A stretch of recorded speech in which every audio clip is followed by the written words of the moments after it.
Hello students, today we are learning the lecture number 5 of cell the unit of life, and today we will study about the next cell organelle that is called as to be the endomembrane system. मैंने कल के lecture में आपको शायद थोड़ा सा बताया था कि ये एंडोमेम्ब्रेन सिस्टम क्या होती है। लेक्चर लेते समय मैंने आपको बोला था जो एंडोमेम्ब्रेन सिस्टम है एक दूसरे के ऊपर वर्किंग करती है, एकाचं प्रोडक्ट दुसऱ्यासाठी रॉ मटेरियल असू शकतं। अशा पद्धतीने मी तुम्हाला एंडोमेम्ब्रेन सिस्टम बद्दल बोललेलो होतो। आपण एंडोमेम्ब्रेन सिस्टमला कंटिन्यू करतोय। इनसाइड सेल सम ऑर्गेनेल, देखिए एंडोमेम्ब्रेन सिस्टम के बारे में क्या बोला, inside cell some organelle,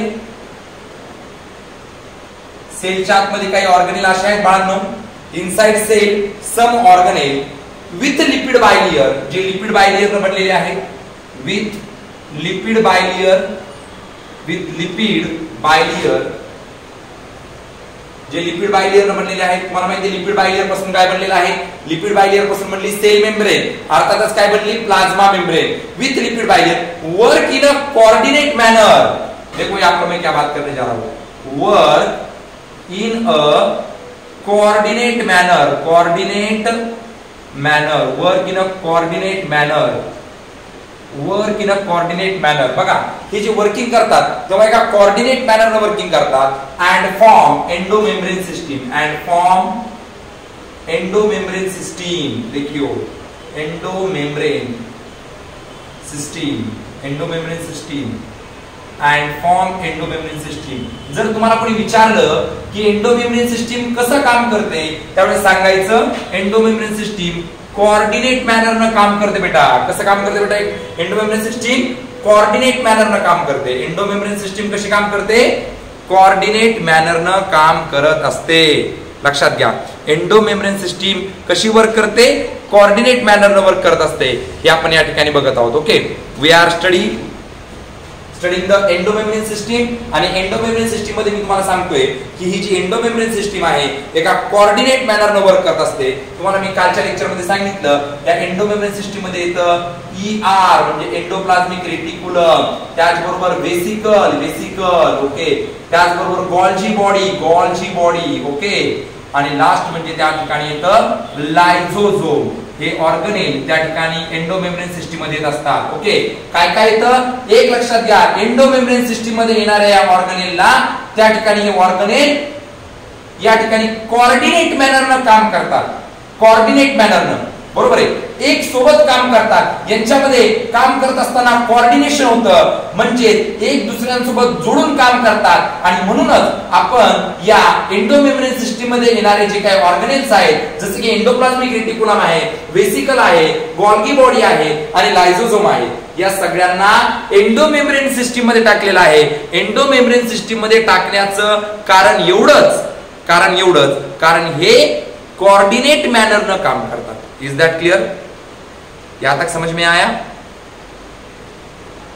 yes, okay, yes Ankita, yes, यहां तक समझ में आया बेटा आपको? बोलिए जल्दी से। Very good. तो अभी हम देखेंगे बेटा ये जो एंडोमेम्ब्रेन सिस्टम में जो मैंने endoplasmic reticulum, vesicle, Golgi body और लाइसोसोम निकाले, सेल के अंदर होते कैसे। देखो यहाँ पर मैं एक सेल निकालूंगा, ये हमारी सेल है। ओके, सेल के अंदर यहाँ पर न्यूक्लियस है, मैंने कल भी आपको बोला था, न्यूक्लियस के एग्जैक्ट थोड़ा सा नजदीक में जो रहता है उसे कहने का एंडोप्लाज्मिक रेटिकुलम, बाद में रहते हैं वेसिकल। ओके, एक कौन है बेटा, एंडोप्लाज्मिक रेटिकुलम है, एंडोप्लाज्मिक रेटिकुलम कहने का इन लोगों को, रेटिकुलम। ओके, त्यानंतर हे जे डॉट डॉट डॉट या ठिकाणी काढले यांना म्हणायचं वेसिकल। काय म्हणायचं, वेसिकल। ओके, त्यानंतर या ठिकाणी असते बघा, सॉरी,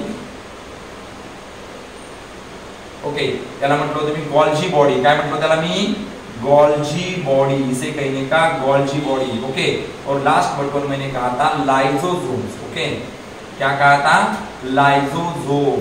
ओके, तर हे सगळे वर्क करत असताना कोऑर्डिनेट मॅनरनं वर्क करतात आणि म्हणूनच हे कोऑर्डिनेट मॅनरनं वर्क करतात, म्हणून यांना आपण एंडोमेम्ब्रेन सिस्टीम मध्ये घेत असतो. ओके, सगळ्यात पहिल्यांदा न्यूक्लियस असतं. हे न्यूक्लियस आहे.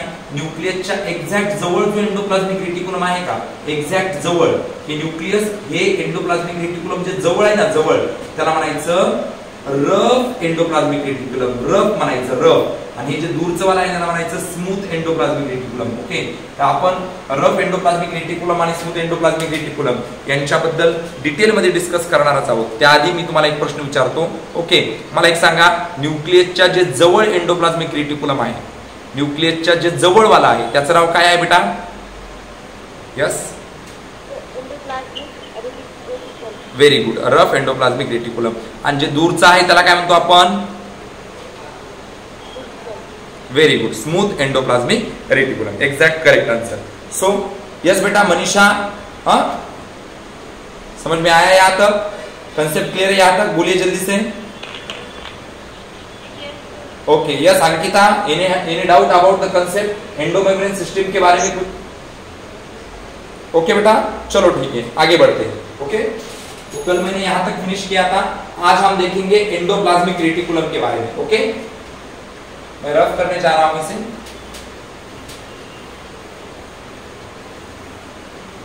Okay done. तो अभी हम देखेंगे रफ एंडोप्लाज्मिक रेटिकुलम. क्या देखेंगे अभी हम? रफ एंडोप्लाज्मिक रेटिकुलम के बारे में देखेंगे. ओके, चलो.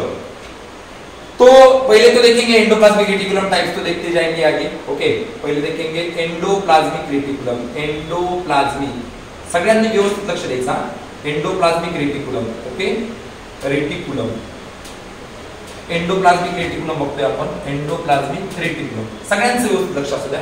काय बघतोय आपण? Endoplasmic reticulum. ध्यान दो बेटा, ध्यान दो. हाँ, कंसेप्ट के ऊपर एकदम अच्छी तरीके से ध्यान देना है. ओके, नजर हटी दुर्घटना घटी. ओके, नजर नहीं हटाने देना अभी, हाँ पॉइंट पे से. ओके, चलो नीट में बहुत इंपॉर्टेंट टॉपिक है cell the unit of life. हाँ चलो ठीक है. तो क्या है ये एंडोप्लाज्मिक रेटिकुलम? चलो इसके बारे में थोड़ा सा लिख लेते बेटा. ओके, हाँ सब बोलिए एक लिखी. हाँ, by observing in electron microscope, देखो बाय ऑब्जर्विंग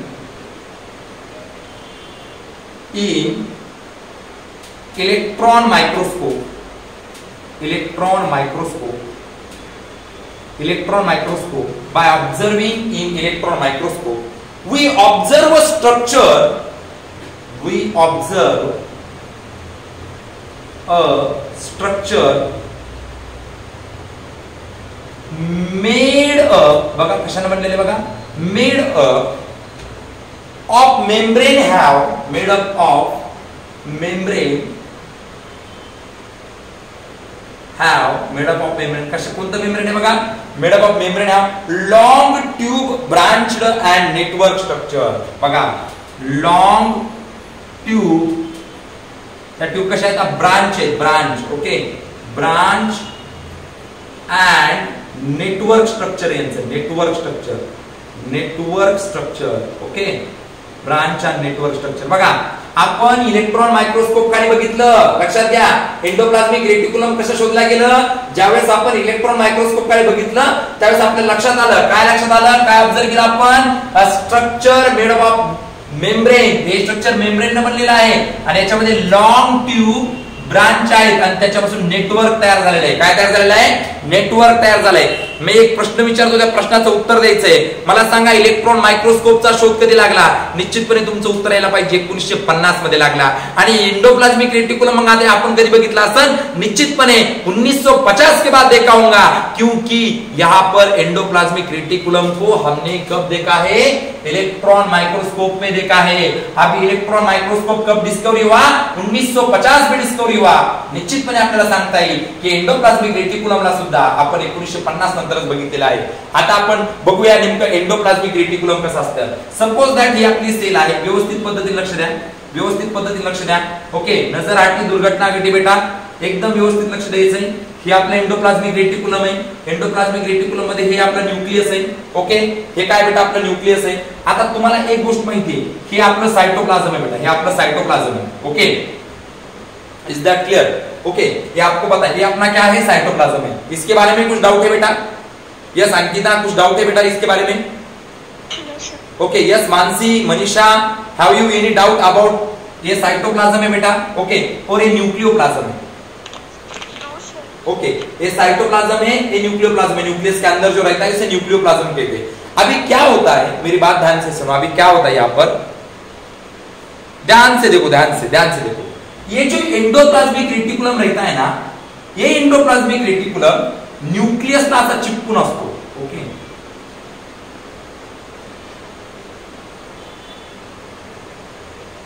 अशा पद्धतीने याला म्हणतो आपण एंडोप्लाज्मिक रेटिकुलम। आता मला तुम्ही एक सांगा की हे जे एंडोप्लाज्मिक रेटिकुलम मी या ठिकाणी काढलेलं आहे, हे जे काही एंडोप्लाज्मिक रेटिकुलम मी या ठिकाणी काढलेलं आहे, हे एंडोप्लाज्मिक रेटिकुलम सायटोप्लाझम मध्ये आहे का न्यूक्लियोप्लाझम मध्ये आहे? निश्चितपणे हे एंडोप्लाज्मिक रेटिकुलम सायटोप्लाझम मध्ये आहे। Is that clear? ओके, आता सायटोप्लाझम मध्ये असणाऱ्या या एंडोप्लाज्मिक रेटिकुलम मुळे सायटोप्लाझमचे दोन कप्पे झाले। लक्षात घ्या, लक्षात येते तुमच्या? सायटोप्लाझम मध्ये असणाऱ्या या एंडोप्लाज्मिक रेटिकुलम मुळे सायटोप्लाझम मध्ये असणाऱ्या या एंडोप्लाज्मिक रेटिकुलम मुळे या सायटोप्लाझम मध्ये दोन कप्पे झाले। हा आहे सायटोप्लाझमचा कप्पा, ओके, आणि हा सुद्धा सायटोप्लाझमचाच आहे, परंतु हा सुद्धा सायटोप्लाझमचाच कप्पा आहे, हे सुद्धा सायटोप्लाझमच आहे, पण हे सायटोप्लाझम आणि हे सायटोप्लाझम या दोघांच्या मध्ये आहे एंडोप्लाज्मिक मेम्ब्रेन। काय आहे बेटा? Endoplasmic membrane. म्हणजेच या ठिकाणी ER न म्हणजे एंडोप्लाज्मिक रेटिकुलम न सायटोप्लाझमला डिवाइड केलं दोन कंपार्टमेंट मध्ये, म्हणून मी या ठिकाणी लिहितो ER बोले तो एंडोप्लाज्मिक रेटिकुलम डिवाइड। ओके, इसको डिवाइड किया साइटोप्लाज्म को इनटू टू कंपार्टमेंट में डिवाइड किया, टू कंपार्टमेंट। ओके, कंपार्टमेंट, इनमें दो कंपार्टमेंट में साइटोप्लाज्म को डिवाइड किया। पहला कौन सा है बेटा? देखो यहाँ पर पहला कौन सा है? पहला ए जो है ये बेटा cytoplasmic compartment. Okay, cytoplasmic compartment हा आहे साइटोप्लाज्मिक कंपार्टमेंट। ओके, आणि हा जो आहे ना आतमध्ये हा, ओके, याला ल्युमेन म्हणतात बेटा, ल्युमेन। हा, ही जी जागा आहे याला काय म्हणायचं? ल्युमेन म्हणायचं। काय म्हणायचं? Lumen, LUMEN। ओके, याला म्हणायचं ल्युमेन। काय म्हणायचं याला? ल्युमेन। आणि म्हणून याला म्हणायचं ल्युमिनल कंपार्टमेंट। याला काय म्हणायचं? Luminal compartment. ओके, तर मला एक सांगा, या ठिकाणी जो आपल्याला एंडोप्लाज्मिक रेटिकुलम दिसतोय, या एंडोप्लाज्मिक रेटिकुलम मुळे सायटोप्लाझम दोन कंपार्टमेंट मध्ये डिवाइड झाला। पहिलं कंपार्टमेंट म्हणजे सायटोप्लाज्मिक कंपार्टमेंट आणि दुसरं कंपार्टमेंट म्हणजे हे आतमध्ये जे आहे, ज्याला एंडोप्लाज्मिक रेटिकुलमचं मेम्ब्रेन आपल्याला दिसतंय, त्याला आपण म्हणतो ल्युमिनल कंपार्टमेंट। ओके, तर आपण बघत आहोत एंडोप्लाज्मिक रेटिकुलम। तुम्हाला मी सांगितलं, परत एकदा सांगतो, एंडोप्लाज्मिक रेटिकुलमला आपण इलेक्ट्रॉन मायक्रोस्कोप खाली ऑब्झर्व केल्याच्या नंतर आपल्याला असं लक्षात आलं की न्यूक्लियसच्या जवळ एक long tube branch network structure आहे। न्यूक्लियसच्या जवळ एक long tube branch network structure आहे, ज्या नेटवर्क स्ट्रक्चरला आपण बोललो एंडोप्लाज्मिक रेटिकुलम। आणि हे जे एंडोप्लाज्मिक रेटिकुलम आहे, त्या एंडोप्लाज्मिक रेटिकुलमचे जे मेम्ब्रेन आहे ना, हे जे मेम्ब्रेन आहे ना बेटा, या मेम्ब्रेननं या सायटोप्लाझमचे दोन कंपार्टमेंट पाडले। हा जो कंपार्टमेंट बाहेरचा दिसतोय, हा कंपार्टमेंट म्हणजे सायटोप्लाज्मिक कंपार्टमेंट आहे, आणि हा जो कंपार्टमेंट आतमध्ये दिसतोय, बरोबर आहे, ज्याला एंडोप्लाज्मिक रेटिकुलमचं मेम्ब्रेन आहे, याला एंडोप्लाज्मिक रेटिकुलमचं मेम्ब्रेन आहे, याला म्हणायचं या ठिकाणी ल्युमिनल कंपार्टमेंट। काय म्हणायचं याला? Luminal compartment. आणि तुम्हाला सांगतो, या ल्युमिनल कंपार्टमेंट जे आपल्याला या ठिकाणी दिसतंय, या ल्युमिनल कंपार्टमेंटला एंडोप्लाज्मिक रेटिकुलमच्या मेम्ब्रेननं सराउंड केलेलं आहे। Is that clear? यहां तक बात समझ में आई, कहानी समझ में आई? बोलिए जल्दी से। Yes, Mansi, Manisha, Mayuri, Ankita, how you any doubt about that? बोलिए जल्दी से, अगर डाउट है तो पूछ सकते हो बेटा जल्दी से। यस, मैं पहले पूछूंगा मानसी को। यस बेटा मानसी। हाँ बेटा, मोठ्यान बोल, लहानपणी पडलो तुम्ही कानावर, त्यामुळे ऐकायला कमी येत मला। कोणतं? हे ल्युमिनल कंपार्टमेंट। ओके, हा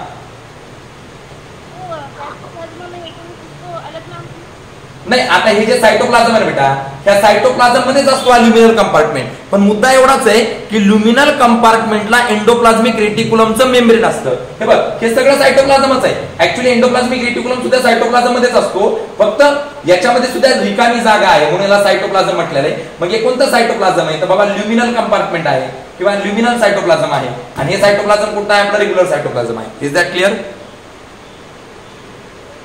okay, yes Mansi, Manisha, sorry Manisha, yes, any question? Okay, Ankita, Ankita, okay, Mayuri, is there any doubt about the endoplasmic reticulum? दो कंपार्टमेंट है यहाँ पर, साइटोप्लाज्मिक कंपार्टमेंट है और दूसरा वाला ल्यूमिनल कंपार्टमेंट है. बोलिए जल्दी से.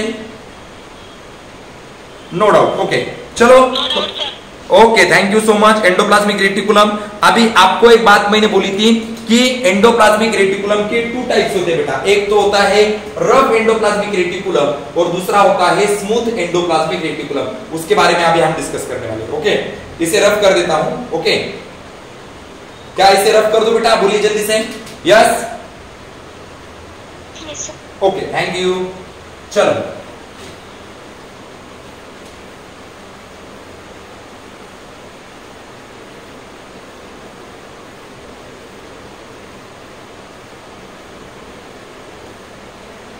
माय डियर स्टूडेंट, अभी यहाँ पर एंडोप्लाज्मिक रेटिकुलम जो है, हम आपके सामने मैंने अभी एंडोप्लाज्मिक रेटिकुलम निकाला था. वो एंडोप्लाज्मिक रेटिकुलम के 2 टाइप्स होते हैं. पहला वाला मैं यहाँ पर लिखूंगा, पहला टाइप है बेटा rough endoplasmic reticulum. Rough endoplasmic reticulum, rough के बारे में जानेंगे, रफ एंडोप्लाज्मिक रेटिकुलम के बारे में जानेंगे. ओके, पहला टाइप है अपने pass rough endoplasmic reticulum. Okay, क्या है ये रफ एंडोप्लाज्मिक रेटिकुलम? देखो, रफ एंडोप्लाज्मिक रेटिकुलम के बारे में ध्यान से सुनिए, ध्यान से. अभी मैंने आपको बोला था जो रफ एंडोप्लाज्मिक रेटिकुलम होता है न्यूक्लियसला जवळ असतो बाळा. रफ एंडोप्लाज्मिक रेटिकुलम न्यूक्लियसच्या जवळ असतो, न्यूक्लियसच्या जवळ. हा दिसतो कसा? लक्षात घ्या या पद्धतीने. ओके, हा आहे रफ एंडोप्लाज्मिक रेटिकुलम. आता असतं काय समजून घ्या, रफ एंडोप्लाज्मिक रेटिकुलम. आता आपण एंडोप्लाज्मिक रेटिकुलम शिकतोय निश्चितपणे यूकॅरियोटिक सेल शिकतोय आणि यूकॅरियोटिक सेल मध्ये रायबोझोम आहेत. या रफ एंडोप्लाज्मिक रेटिकुलम वर अशा पद्धतीने हे रायबोझोम आहेत बरं का. रायबोझोम काय बेटा आहे? Ribosome. These are the ribosomes. Okay, okay, these are the ribosomes. Okay, रायबोझोमला हे 2 युनिट आहेत, हे 2 रायबोझोम आहेत बरं का, त्याला विसरायचं नाही. These are the ribosomes. Okay, रायबोझोमचं हे 60S चं युनिट आहे आणि हे 40S चं युनिट आहे.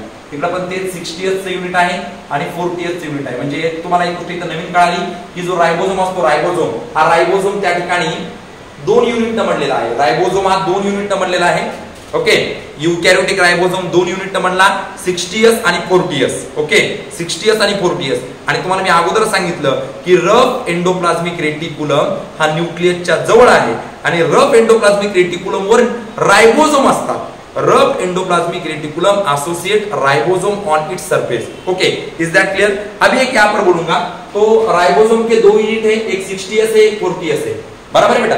तो यहाँ पर देखो, मुझे एक बात बोलो, एक बड़ा वाला यूनिट है 60S और एक छोटा वाला यूनिट है 40S. अगर आपको कोई पूछे कि भाई एंडोप्लाज्मिक रेटिकुलम और राइबोसोम असतात, मग एंडोप्लाज्मिक रेटिकुलम और जे राइबोसोम आहेत यापैकी छोटा युनिट राइबोसोमचा अटॅच असतो का मोठा युनिट राइबोसोमचा अटॅच असतो? तर काय सांगशाल, 60S का 40S? मग मोठं कोण आहे बेटा? या सांगिता सांग बरं. एंडोप्लाज्मिक रेटिकुलमला राइबोसोमचा कोणता युनिट डायरेक्टली अटॅच आहे? 60. म्हणजे लार्ज युनिट आहे का स्मॉल युनिट आहे? लार्ज. Very good. मग या ठिकाणी मी देतो लार्ज सब युनिट. बघा या ठिकाणी देतो large sub unit. Large sub unit बघा, लार्ज म्हणजे मोठं sub unit. Attach on ER. बघा अटॅच ऑन ER. ओके, मग कोणतं युनिट अटॅच आहे राइबोसोमचं? या ठिकाणी 60S अटॅच आहे. कोणतं अटॅच आहे? 60S. यस म्हणजे सेटबर्ग कॉन्स्टंट असतं, याबद्दल आपण डिस्कस करणार आहोत राइबोसोम बद्दल. लक्षात घ्या, RER प्रेझेंट इन सेल. बघा आता नेमकं हे रफ एंडोप्लाज्मिक आहे ना, रफ एंडोप्लाज्मिक याला आपण RER म्हणायचंय. RER याला म्हणायचं रफ एंडोप्लाज्मिक रेटिकुलम. लक्षात घ्या, मग आरईआर कशासाठी आहे बाळांनो आपल्या सेलमध्ये?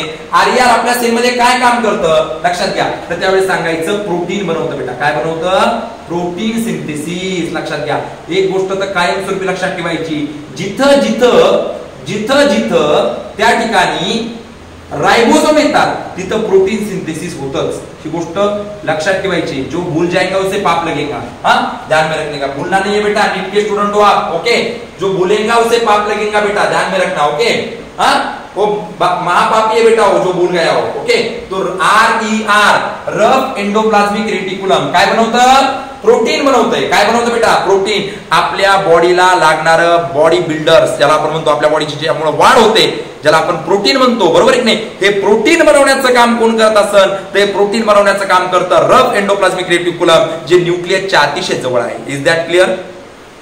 बोलिए.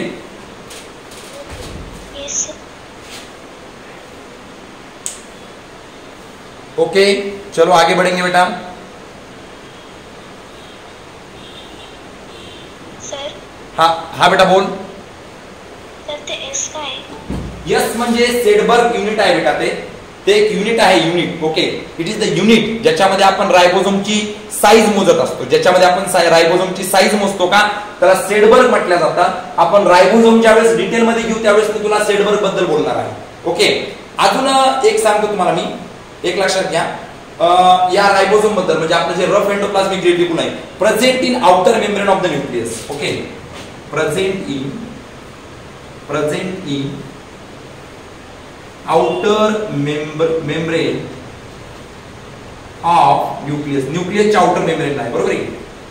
तुम्हाला मी अगोदरच सांगितलं की आपल्याकडे दोन प्रकारचे एंडोप्लाझ्मिक रेटिकुलम आहेत. एक म्हणजे रफ एंडोप्लाझ्मिक रेटिकुलम आणि एक म्हणजे स्मूथ एंडोप्लाझ्मिक रेटिकुलम. मग मला तुम्ही सांगा, न्यूक्लियसच्या मेम्ब्रेनला डायरेक्टली अटॅच कोण आहे? रफ एंडोप्लाझ्मिक रेटिकुलम का smooth endoplasmic reticulum? Yes, correct answer. आणि मला सांगा, रफ एंडोप्लाझ्मिक रेटिकुलम आपल्या सेलमध्ये काय बनवतं? प्रोटीन बनवतं. Is correct answer. या ठिकाणी आपण म्हणू शकतो रफ एंडोप्लाझ्मिक रेटिकुलम या ठिकाणी प्रोटीन बनवतो बेटा, प्रोटीन. Yes sir. ते रफ एंडोप्लाझ्मिक रेटिकुलम काय म्हणजे? बेटा काय बेटा, आपल्या सेलमध्ये ऑर्गनेल्स असतात. म्हणजे काय त्याच्यामध्ये? ऐक ना, आपल्या सेलमध्ये ऑर्गनेल आहेत. ऑर्गनेल. Okay, organelle. जसं आपल्याला ऑर्गनेल आहेत का नाही, आपल्याला हात आहेत, आपल्याला नाक आहे, आपल्याला कान आहे, आपल्याला डोळे आहेत, बरोबर की नाही? हा, जसं एखाद्या ऑर्गॅनिझमला ऑर्गन असतात ना, तसं जी सेल आहे ना, सेल, त्या सेलमध्ये ऑर्गनेल्स आहेत. म्हणजे त्याचे सुद्धा अवयव आहेत. जी पेशी म्हणतो ना आपण, पेशी, आपण काय बघतोय? Cell the unit of life, बरोबर की नाही? Cell the unit of life. पेशी हे जीवनाचं एकक आहे, बरोबर की नाही? मग नेमकं पेशीमध्ये काय असतं? नेमकं ही पेशी कशापासून बनलेली आहे, किंवा पेशीच्या आतमध्ये काय आहे? पेशीच्या आतमध्ये न्यूक्लियस असतं, पेशीच्या आतमध्ये एंडोप्लाझ्मिक रेटिकुलम असतं, पेशीच्या आतमध्ये गॉल्जी बॉडीज आहे, पेशीच्या आतमध्ये वेसिकल आहेत, पेशीच्या आतमध्ये मायटोकॉन्ड्रिया आहे, पेशीच्या आतमध्ये लायझोझोम आहेत, पेशीच्या आतमध्ये असे वेगवेगळ्या प्रकारचे ऑर्गनेल आहेत, जे प्रत्येक ऑर्गनेल एक विशिष्ट प्रकारचं काम करतं. आणि त्याच ऑर्गनेल पैकी एंडोप्लाझ्मिक रेटिकुलम सुद्धा आहे. मग एंडोप्लाझ्मिक रेटिकुलम जे न्यूक्लियसला डायरेक्ट अटॅच आहे, ज्याच्यावर रायबोसोम्स प्रेझेंट असतात, त्याला आपण म्हणतो रफ एंडोप्लाझ्मिक रेटिकुलम. मग जर एखाद्याने विचारलं रफ एंडोप्लाझ्मिक रेटिकुलम काय आहे, सांगायचं रफ एंडोप्लाझ्मिक रेटिकुलम हे एक सेलचं ऑर्गनेल आहे. ह्या रफ एंडोप्लाझ्मिक रेटिकुलमचे दोन प्रकार आहेत. एक म्हणजे रफ एंडोप्लाझ्मिक रेटिकुलम आणि एक म्हणजे स्मूथ एंडोप्लाझ्मिक रेटिकुलम. आणि त्यावेळेस सांगायचं, कोठेकर सरांनी आम्हाला शिकवलेलं आहे की रफ एंडोप्लाझ्मिक रेटिकुलम बनवतं प्रोटीन.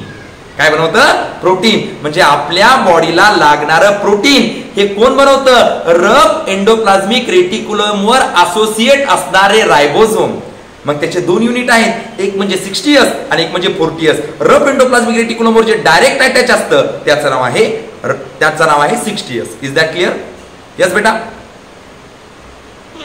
ओके, तो आगे बढ़ेंगे. आगे हमारे पास बेटा स्मूथ एंडोप्लाज्मिक रेटिकुलम. आगे कौन सा बेटा? Smooth endoplasmic reticulum. एक बात तो समझ में आ गई बेटा, रफ एंडोप्लाज्मिक रेटिकुलम बनाता है प्रोटीन को बनाता है. किसे बनाता है? प्रोटीन को बनाता है. तो आगे देखेंगे हम अभी स्मूथ एंडोप्लाज्मिक रेटिकुलम. दूसरा टाइप है हमारे पास, ओके, जिसका नाम है स्मूथ एंडोप्लाज्मिक रेटिकुलम. चलो देखते हैं हम स्मूथ एंडोप्लाज्मिक रेटिकुलम। ओके, चलो देखो। Okay, smooth endoplasmic smooth endoplasmic reticulum, इसे कहने का SER। ओके, चलो देखेंगे इसके बारे में अभी हम डिटेल स्टडी। तो क्या है ये smooth endoplasmic reticulum? Okay, smooth endoplasmic reticulum store करता बेटा calcium in the muscle cell. Okay, store म्हणजे जमा करणे, स्टोर कॅल्शियमला स्टोर करतं, कॅल्शियम इन मसल सेल मध्ये कॅल्शियमला स्टोअर करण्याचं काम कुणाचं असतं? स्मूथ एंडोप्लाज्मिक रेटिकुलमचं असतं। ओके, त्याचबरोबर सगळ्यात महत्त्वाची गोष्ट मला तुम्हाला सांगायची आहे की मला एक सांगा, ज्या पद्धतीने आपण डिस्कस केलं, रफ एंडोप्लाज्मिक रेटिकुलम प्रोटीनला बनवतं, बरोबर आहे की नाही?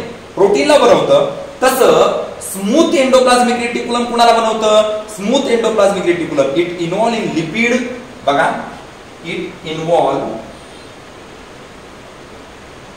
इन लिपिड बनवतं, लिपिड, त्याचबरोबर फॉर्मला देऊन सांगतो स्टेरॉइड अँड विटॅमिन, बघा, विटॅमिनला बनवण्याचं काम करतं। बघा काय काय सांगितलं, हे बघा, हे विटॅमिन, ओके, त्याचबरोबर लिपिड, ओके, आणि त्याचबरोबर स्टेरॉइड हे हार्मोनचा प्रकार आहे बरं का। ओके, स्टेरॉइड हार्मोन म्हणतो, ओके, इस्ट्रोजन, प्रोजेस्टेरॉन जे आहेत आपले, बरोबर आहे? तर मला सांगा, आता तुम्हाला मी बोर्डवर दिलेला आहे एंडोप्लाज्मिक रेटिकुलम मधला दुसरा प्रकार, ज्याचं नाव आहे स्मूथ एंडोप्लाज्मिक रेटिकुलम। आणि या स्मूथ एंडोप्लाज्मिक रेटिकुलम काय काम करतं? कॅल्शियमला स्टोअर करतं मसल सेलमध्ये, आणि दुसरी गोष्ट तुम्हाला मी सांगतो या ठिकाणी की एंडोप्लाज्मिक रेटिकुलम मध्ये स्मूथ एंडोप्लाज्मिक रेटिकुलम बनवतं, लिपिड बनवतं, स्टेरॉइड बनवतं आणि विटॅमिन बनवतं। मग तुम्हाला जर मी विचारलं लिपिड, स्टेरॉइड आणि विटॅमिन यांना कोण बनवतं, तर काय उत्तर देशान? यस अंकिता, क्या आंसर देगी बेटा तू? मैं पूछा अगर लिपिड को कौन बनाएगा? Smooth endoplasmic reticulum. और प्रोटीन को कौन बनाएगा मनीषा? यस बेटा, प्रोटीन को कौन बनाएगा? प्रोटीन सिंथेसिस कौन करता है? Rough endoplasmic reticulum. Yes exactly, rough endoplasmic reticulum. Is that clear? यहां तक क्लियर हो गया बेटा? बोलिए जल्दी से। Okay, done. यहां तक पूरा कंसेप्ट क्लियर है क्या? Okay, done. लिखो, इसको लिख के ले लो, जल्दी से लिखो।